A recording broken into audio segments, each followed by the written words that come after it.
नमस्कार, RBSC online science classes में आपका हार्दिक स्वागत है। आज हम आपके लिए सामान्य विज्ञान के वन लाइनर क्वेश्चन लेके आए हैं जो कंपटीशन एग्जाम के लिए महत्वपूर्ण हैं। तो इससे पहले चैनल को सब्सक्राइब कीजिए, लाइक कीजिए और कमेंट कीजिए। तो शुरू करते हैं हम क्वेश्चन। पहला क्वेश्चन है, किस रंग का अपवर्तनांक सर्वाधिक होता है? किस रंग का अपवर्तनांक सर्वाधिक होता है? तो सबसे ज़्यादा अपवर्तनांक बैंगनी रंग का होता है। सबसे ज़्यादा लैम्डा है जो बैंगनी रंग का होता है और सबसे कम लाल रंग का होता है। इंद्रधनुष के रंगों के क्रम के अनुसार होता है। बैंगनी या पीला लाल सूत्र सुना होगा। ध्वनि तरंगे ध्वनि अनुदैर्घ्य तरंगे होती है और प्रकाश तरंगे अनुप्रस्थ होती हैं। तो ध्वनि दैर्घ्य याद रखो, ध्वनि दैर्घ्य प्रकाश प्रस्थ। तो ध्वनि दैर्घ्य तो ध्वनि तरंगे होती हैं जो अनुदैर्घ्य प्रकृति की होती है।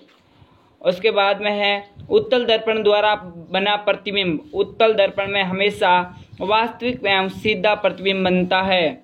फोटोग्राफिक कैमरे का अभिदर्शक लेंस होता है तो उत्तल लेंस का बना होता है। फोटोग्राफी कैमरे का अभिदर्शक लेंस उत्तल लेंस का बना होता है। प्रकाश तरंगे उदाहरण है, विद्युत चुंबकीय तरंगों का उदाहरण है।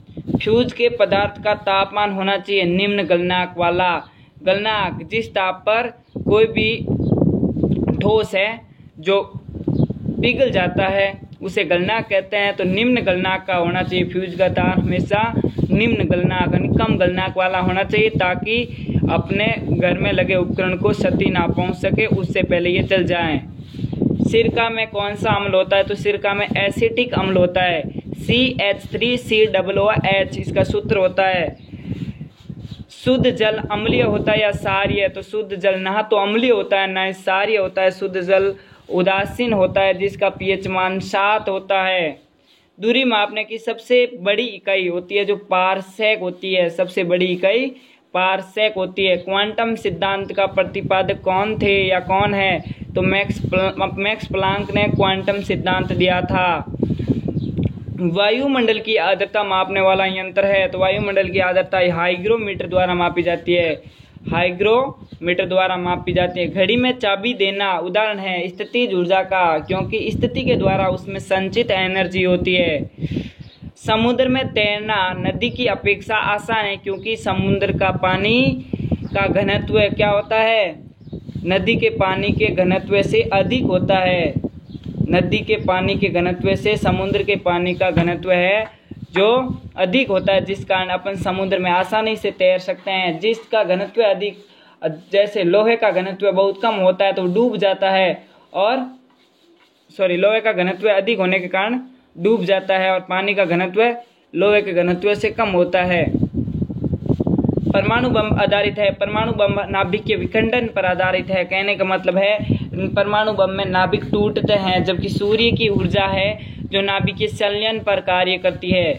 परमाणु रिएक्टर ये भी नाभिक के विखंडन पर आधारित है। एक सूर्य ऐसा है जिसमें हाइड्रोजन के नाभिक जुड़कर हीलियम का नाभिक बनता है, जिसके कारण लगातार सूर्य की एनर्जी है जो बढ़ रही है। जबकि ये परमाणु बम है जो ये नाभिक के नाभिक विखंडित होते हैं। प्रतिध्वनि का क्या कारण है?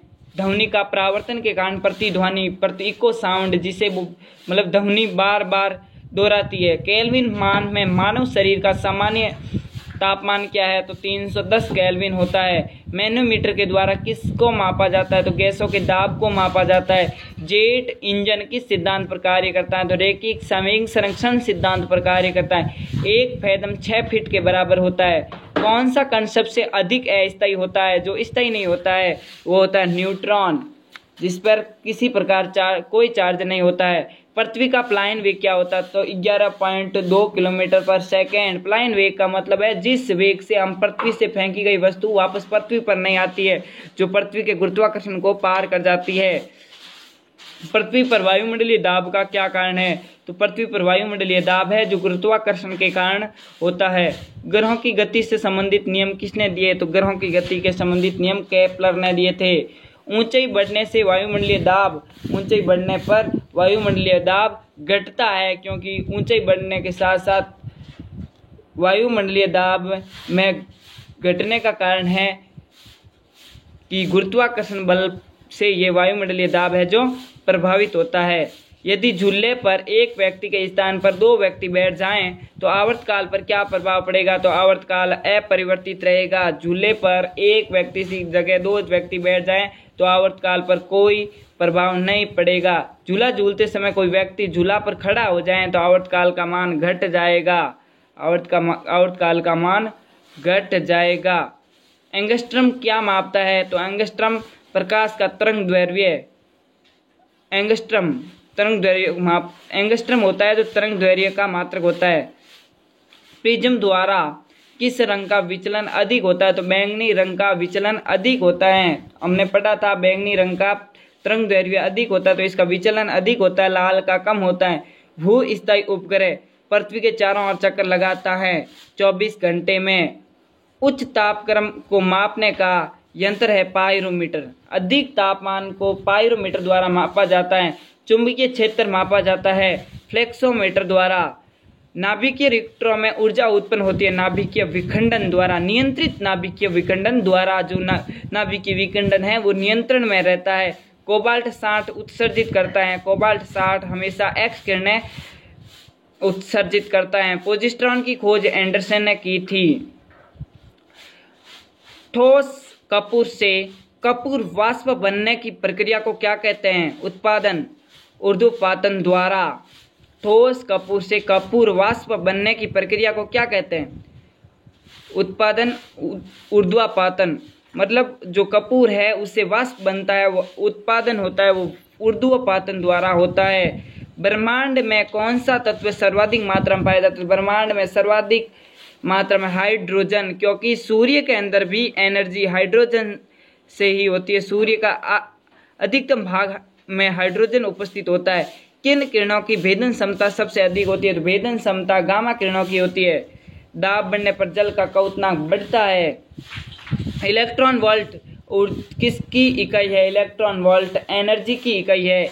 ऊष्मा का सर्वोत्तम चालक होता है पारा, जिसमें ऊष्मा सबसे अधिक चलती है। तत्वों का सबसे पहले वर्गीकरण किसने किया? तो डोबे राइनर ने, जिसने त्रिक नियम दिया था। तीसरे तत्व के गुणधर्म पहले तत्व से मिलते जुलते।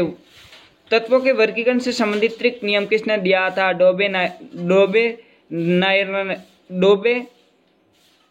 राइनर ने।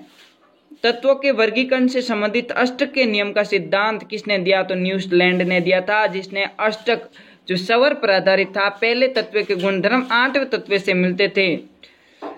किस वैज्ञानिक ने सर्वप्रथम आवर्त सारणी का निर्माण किया था? तो मेंडलीफ ने किया था। और जो आधुनिक आवर्त सारणी है वो हेनरी मोजले के द्वारा दी हुई है। धन्यवाद।